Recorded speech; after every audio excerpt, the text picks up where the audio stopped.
Hi guys, ఎలా ఉన్నారు? Nowadays చాలా సినిమాలు రిలీజ్ అవుతున్నాయి. ఎంతోమంది new age directors and actors cinema ఇండస్ట్రీలోకి అడుగు పెడుతున్నారు. కొంతమంది మూవీస్తో ఆడియన్స్ని సర్ప్రైజ్ చేస్తున్నారు అండ్ సాటిస్ఫై చేస్తున్నారు. వారి వర్క్తో ఆడియన్స్కి మంచి ఎక్స్పీరియన్స్ ఇస్తున్నారు. కానీ కొంతమంది ప్రొడ్యూసర్స్ అండ్ డైరెక్టర్స్ మాత్రం ఆడియన్స్ని ఇరిటేట్ చేస్తున్నారు. ఏదో ఒకటి తీసి డబ్బులు సంపాదించుకుందాం అనుకుంటున్నారు తప్ప మంచి సినిమాలు చేయాలి అనే ఉద్దేశం అయితే వారికి ఉండట్లేదు. నార్మల్గా మాట్లాడుకుంటే మూవీ ఇండస్ట్రీ అంటే ఒక బిజినెస్. ప్రొడ్యూసర్ డబ్బులు పెడతాడు, రెట్టింపు సంపాదించుకుంటాడు. ఏ ఫీల్డ్లోనైనా మోసం చేయొచ్చు, కానీ మన మూవీ ఫీల్డ్లో మోసం చేస్తే మాత్రం చాలా ఈజీగా దొరికిపోతారు. ఒక వ్యక్తి 2.5 గంటల సేపు ఒకే చోట కూర్చుని సినిమా చూడాలంటే ఖచ్చితంగా మూవీలో మ్యాటర్ ఉండాలి. అప్పుడే జనాలు సినిమా చూస్తారు. ఆడియన్స్ డబ్బులు ఖర్చు పెట్టి సినిమా చూద్దామని థియేటర్కి వస్తే ఎంటర్టైన్మెంట్కి బదులుగా ఇరిటేషన్ వస్తుంది. దీనికి రీజన్ ఒకటే, మూవీలో కంటెంట్ అనేది లేకపోవడం. సో ఫైనల్లీ మూవీ లవర్స్ దగ్గర డబ్బులు లాగేస్తున్నారు. ఆడియన్స్ ఎప్పుడూ కోరుకునేది ఒక్కటే, మంచి సాటిస్ఫాక్షన్ ఇచ్చే సినిమా చూడాలి అని. అయితే మంచి సినిమాలు తీయలేకపోవడానికి మెయిన్ రీజన్ డైరెక్టర్స్. ఎందుకంటే ఒక డైరెక్టరే స్టోరీని రాస్తాడు, స్క్రీన్ ప్లేని డిజైన్ చేస్తాడు అండ్ మూవీని డైరెక్ట్ చేస్తాడు.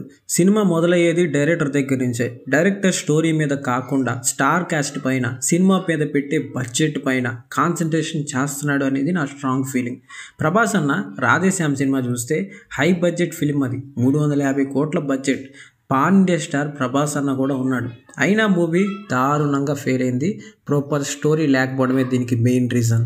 ఇది మాత్రమే కాదు, ఇయర్ వచ్చిన చాలా సినిమాలు లైక్ ఫ్యామిలీ స్టార్, ఆ ఒకటి అడకు, హరోం హరా, లవ్ మీ, ఇలా చెప్పుకుంటూ పోతే చాలా సినిమాలు ఫెయిల్ అవుతున్నాయి.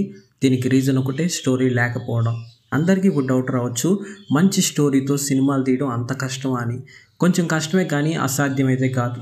మంచి స్టోరీస్తో వరుసగా హిట్ కొడుతున్న డైరెక్టర్స్ మన టాలీవుడ్ ఇండస్ట్రీలో చాలామంది ఉన్నారు. ఎస్ఎస్ రాజమౌళి గారు, ప్రశాంత్ నీల్, నాగ్ అశ్విన్, వీళ్ళ సినిమాలు ఫ్లాప్ అయ్యే ఛాన్స్ అస్సలు లేదు.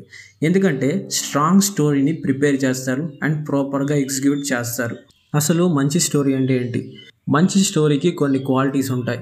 ఎగ్జాంపుల్గా మహారాజా మూవీని తీసుకుంటే స్టోరీని ప్రాపర్గా రాసుకోవాలి, దాన్ని డెవలప్ చేసుకోవాలి, ప్రాపర్ ఎమోషన్ ఉండాలి, ప్రాపర్ క్యారెక్టరైజేషన్స్ ఉండాలి, సాటిస్ఫాక్టరీ క్లైమాక్స్ కూడా ఉండాలి.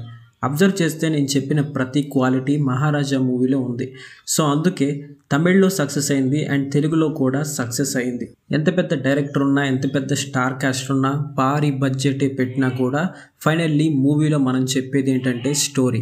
2.5 గంటల్లో నువ్వు ఎంత మంచి స్టోరీ చెప్తే సినిమా అంత పెద్ద హిట్ అవుద్ది. సో సినిమా అంటే స్టోరీ టెల్లింగ్.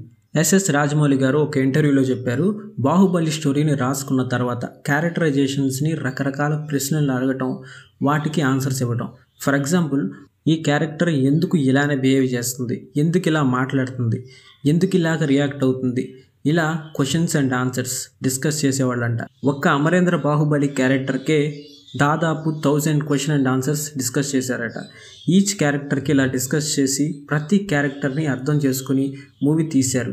ఈ సినిమాకి అంత హార్డ్ వర్క్ చేశారు కాబట్టే అంత పెద్ద హిట్ అయింది, అన్ని క్రోర్స్ కలెక్షన్స్ వచ్చాయి. నాగ్ అశ్విన్ కూడా కల్కి స్టోరీ లైన్ అనుకున్నప్పుడు స్టోరీని ప్రాపర్గా డెవలప్ చేయడానికి చాలా టైం తీసుకున్నారు. అందుకే కల్కి 2898 మూవీ కూడా అంత పెద్ద సక్సెస్ అయింది. ఈ టాపిక్ గురించి మాట్లాడుతుంటే ఇప్పుడు రిలీజ్ అయిన ఒక సినిమా నాకు గుర్తొస్తుంది. డైరెక్టర్ శంకర్ గారి గురించి మాట్లాడాలి. భారతీయుడు cinema one of the best movies of Shankar. ఈ సినిమా అప్పట్లో టాక్ ఆఫ్ ది టౌన్, ఎక్కడ విన్నా చూసినా భారతీయుడు. కాకపోతే భారతీయుడు స్టోరీ కంప్లీట్ అయిపోయింది.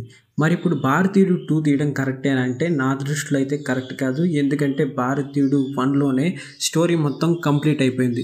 భారతీయుడు 2 తీయాలనే ఆలోచన శంకర్ గారికి ఎందుకు వచ్చిందో నాకు అర్థం కాలేదు. సలార్ 1, 2, KGF 1, 2, బాహుబలి 1, 2 ఇలా పార్ట్ 1, పార్ట్ 2గా రిలీజ్ అవుతుంది కాబట్టి నేను కూడా తీస్తే హిట్ కొట్టేయచ్చు అని అనుకున్నారేమో. భారతీయుడు 2 ఫెయిల్ అవడానికి మెయిన్ రీజన్ ఏంటంటే ప్రాపర్ స్టోరీ లేకపోవడం అండ్ భారతీయుడు 1లో ఉన్న న్యాచురాలిటీ భారతీయుడు 2లో లేదు. ఇక ఇప్పుడు భారతీయుడు 3 అని కూడా అంటున్నారు, చూడాలి ఏమవుతుందో. సో డైరెక్టర్స్ అయినా ప్రొడ్యూసర్స్ అయినా గుర్తుపెట్టుకోవాల్సింది ఒకటే, మూవీ సక్సెస్ అవ్వాలంటే కావాల్సింది మంచి స్టోరీ అండ్ ఎగ్జిక్యూషన్. అప్పుడు సినిమాలు ఖచ్చితంగా వర్కౌట్ అవుతాయి. సో ఇది వాళ్ళ video. Thanks for watching. Love you all.